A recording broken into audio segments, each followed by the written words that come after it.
بزرگان دین، میری زبان کو نہ دیکھو، میرے مدعا کو دیکھو۔ اپنے مدعا کی اس بات کے لیے اگر صرف لا کو پیش کروں تو 200 لا صرف قرآن مجید سے شہادت کے طور پر پیش کر سکتا ہوں، اور احادیث ہیں تو بے شمار۔ یہ ایسا قوی لا ہے کہ اسم اور فعل دونوں پر آ جائے تو کچھ نہیں چھوڑتا۔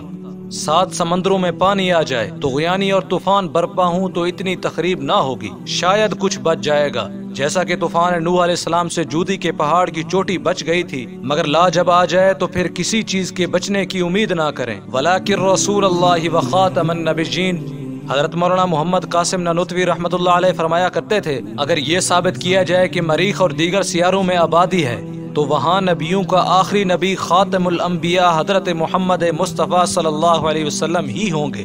ختم نبوت کی حفاظت کے لیے متفق ہو جاؤ۔ ختم نبوت نہیں تو تم بھی نہیں، وہ تو نواسا ہے اور یہ تو مرزائیوں نے اس کے نانے کی پگڑی پر ہاتھ ڈالا ہے۔ مرزا نے حضور صلی اللہ علیہ وسلم کے نواسے کو بھی نہیں چھوڑا، مرزا نے حضور صلی اللہ علیہ وسلم کے نواسے کی توہین بھی کی ہے۔ لکھتا ہے، میرے اور حسین کے درمیان زمین و آسمان کا فرق ہے، کیونکہ مجھے ہر وقت تائید و نصرت حاصل ہے اور حسین کو تائید و نصرت کہاں۔ دشت کربلا کا واقعہ یاد کرو، اس وقت سے لے کر اب تک تم روتے ہو۔ مرزا نے حضرت عائشہ رضی اللہ تعالی عنہا کی اور حضرت علی رضی اللہ تعالی عنہ کی بھی توہین کی ہے۔ شیعہ کو مخاطب کر کے کہتا ہے، پرانی خلافت کا جھگڑا چھوڑ دو، اب نئی خلافت لو، یعنی مرزا کی خلافت۔ ایک زندہ آدمی تم میں موجود ہے، اس کو چھوڑتے ہو اور مردہ علی کی تلاش کرتے ہو۔ استغفر اللہ۔ شیعہ اور سنی حضرات آپس میں مت لڑو، آپ 2 نمائندے مقرر کرو۔ ایک نمائندہ شیعہ کا ہو جو اللہ سے ڈرنے والا ہو اور دیندار ہو، اور ایک نمائندہ سنیوں کا۔ دونوں روضہ اطہر حضرت محمد مصطفیٰ صلی اللہ علیہ وسلم پر بھیجو، وہاں چل کر غسل کرو یا وضو کی طہارت کر کے روضہ من ریاض الجنہ میں 2 رکعت نفل نماز پڑھو، صلاۃ و سلام پڑھ کر مراقبہ کریں اور یہ دعا کریں کہ اے مولا، میرا ان صحابہ کی فضیلت میں کچھ شک ہے تو میری اصلاح فرمائیے، اگر اس کی اصلاح نہ ہوئی تو یہ میری گردن حاضر ہے، اس کو کاٹ دو۔ قاضی حسین احمد شجاع بادی حج بیت اللہ کو تشریف لے گئے۔ انہوں نے بیان کیا کہ جب میں مدینہ منورہ میں حاضر ہوا اور روضہ اطہر کی زیارت کی تو میں نے ایک آدمی کو دیکھا کہ اس نے حضرت محمد مصطفیٰ صلی اللہ علیہ وسلم کی قبر مبارک کی زیارت کر کے حضور صلی اللہ علیہ وسلم پر صلاۃ و سلام بھیجا، اور ابو بکر عمر کی قبروں کی زیارت نہ کی اور نہ ان کو سلام پیش کیا۔ میں نے اس کو کہا، بھائی یہ کیوں؟ اس نے کہا، میں شیعہ ہوں، میرا جی نہیں چاہتا کہ ان دونوں پر سلام کہوں۔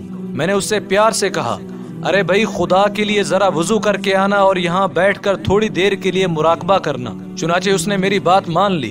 وہ منصف مزاج شیعہ تھا، وضو کر کے آیا، 2 رکعت نماز پڑھنے کے بعد کافی دیر تک مراقبے میں لگا رہا۔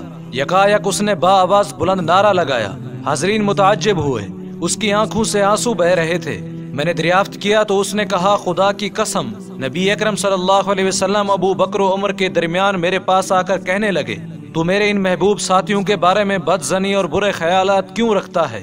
آج سے میں توبہ کرتا ہوں، میں فضیلت شیخین کا معتقد بن گیا۔ دعا کرو کہ اللہ تعالیٰ شیعہ سنی بھائیوں کے جھگڑے کو ختم فرما دے۔ اس فتنے کی تردید کے لیے سنی اور شیعہ سب متفق ہو جاؤ، لا کی تلوار لو اور ان سے لڑو۔ ان مرزائیوں سے پوچھو جو تمہارے باپ نے ترجمہ کیا ہے وَلَٰكِن رسول اللہ وخاتم النبیین کا، اس کو کیوں نہیں مانتے ہو؟ مرزا غلام احمد قادیانی اپنی کتاب میں اس آیت کا مطلب لکھتا ہے، مگر وہ رسول اللہ اور ختم کرنے والا نبیوں کا۔ یہ آیت بھی صاف دلالت کرتی ہے کہ ہمارے بعد کوئی رسول دنیا میں نہیں آئے گا۔ پھر اس کو کیا جنوں ہوا کہ اپنی عبارت بھی اس کو یاد نہ رہی اور برطانیہ کی اشارے پر نبوت کا دعویٰ کیا، لا الہ الا اللہ لا حول ولا قوت الا باللہ ذالک الکتاب لا ریب فیہ۔ یہ وہ کتاب ہے جس میں کسی قسم کا شک نہیں، نہ حقیقی نہ مجازی، نہ ذلی نہ بروزی نہ چروزی، ھدی للمتقین۔ یہ کتاب راہ ہے متقی کے واسطے۔ متقی کے معنی شرک سے بچنے والا، بدعت سے بچنے والا، گناہوں سے بچنے والا، صغیرہ ہو یا کبیرہ۔ الذین یؤمنون، متقی وہ لوگ ہیں جو مان لیتے ہیں، بالغیب جو یقین لاتے ہیں اللہ تعالیٰ پر بن دیکھے۔ انگریز چلے گئے مگر دم باقی ہے۔ چھپکلی کا قصہ ہے، چھپکلی کو اگر مارا جائے تو وہ مر جائے گی مگر اس کی دم دیر تک حرکت کرتی رہے گی۔ یہ مرزائی برطانیہ کی دم ہے، انہوں نے آج تبلیغ نہیں کی، اغوا مچا دی ہے۔ مولانا محمد علی صاحب جلندری رحمۃ اللہ علیہ فرماتے ہیں، مرزائیوں نے اغوا کا نام تبلیغ رکھ دیا ہے۔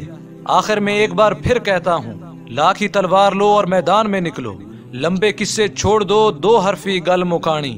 اگر ساری رات اس مسئلہ ختم نبوت پر بولتا رہوں تو اس مسئلے کا حق ادا نہیں کر سکتا۔ راتیں ختم ہو جاتی ہیں مگر مسئلہ ویسے کا ویسا رہ جاتا ہے۔